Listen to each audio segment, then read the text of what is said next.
The U.S. Secret Service says its agents shot and killed an armed man who tried to enter Donald Trump's Mar-a-Lago estate in Florida. Trump was not there and is currently in Washington, D.C. Authorities say the man was shot at the north gate of Mar-a-Lago. The suspect was from North Carolina and in his early 20s. Investigators say he was reported missing by his family a few days ago. The Palm Beach County Sheriff gave more details of what happened. 1:30 this morning, the security detail detected that an individual had made his way into the inner perimeter of Mar-a-Lago. A deputy and two Secret Service agents on the detail went to that area to investigate. They confronted a white male that was carrying a gas can and a shotgun. He was ordered to drop those two pieces of equipment that he had with him, at which time he put down the gas can, raised the shotgun to a shooting position. At that point in time, the deputy and the two Secret Service agents fired their weapons and neutralized the threat. He is deceased at the scene. Let's bring in Arie Perliger. He's a professor at the School of Criminology and Justice Studies at the University of Massachusetts Lowell. He also happens to be a specialist in political violence. Professor, first, initial thoughts you had about this incident at Mar-a-Lago.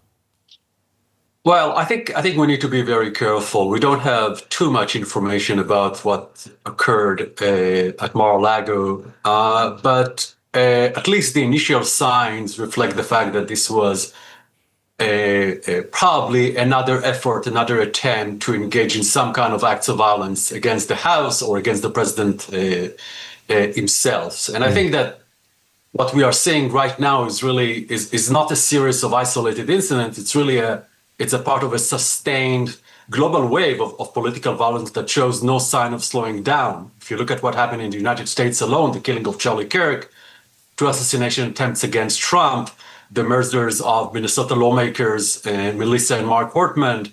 And then, of course, we've seen that also in Europe. We've seen the killing of two MPs in the UK and the attempt on the Slovak Prime Minister Robert Fico.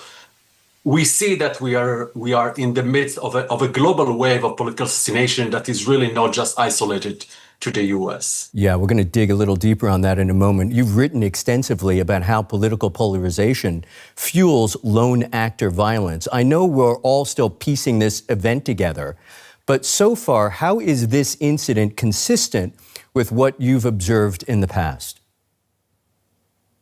So I think what we're seeing is that most of those assassinations are driven by a combination of a deep political polarization, rising inequality, and a widespread loss of trust in political institutions. I think what makes the current moment particularly difficult is that, unlike past periods, there is no single issue that, if resolved, would relieve the pressure.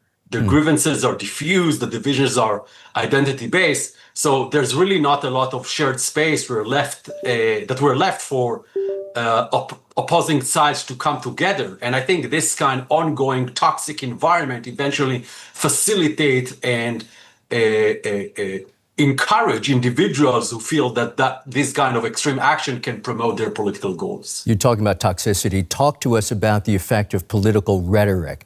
These days, the media is ubiquitous, both traditional and online, and voices are often unrestrained, louder. Do we make too much of that, or might that kind of political talk play a meaningful role in the violence we see? I think the research is very clear. When political leaders are using inflammatory language, demonizing their opponents, or pursue policies that a segment of the population perceive as a form of violence in itself, they create a logic of justified retaliation in the minds of those who oppose them. And once one side erodes those norms, the other side feels licensed to do the same. Also, I think we need to recognize that social media is a major accelerant of those kind of dynamics. Extreme rhetoric spreads faster than any corrective response can follow, and the platforms create echo chambers where the most inflammatory voices are being amplified. And we've seen that again and again. And it's very difficult to bring the tension down when you see all those dynamics playing at the same time. Again, I'm going to stress, I'm sure you would agree, that we're speculating about what might have happened here. We're still piecing these events together, but really appreciate the education behind what it is you're saying. That's Arie Perliger, professor, School of Criminology and Justice Studies, University of Massachusetts, Lowell. Again, many thanks. Thank you so much.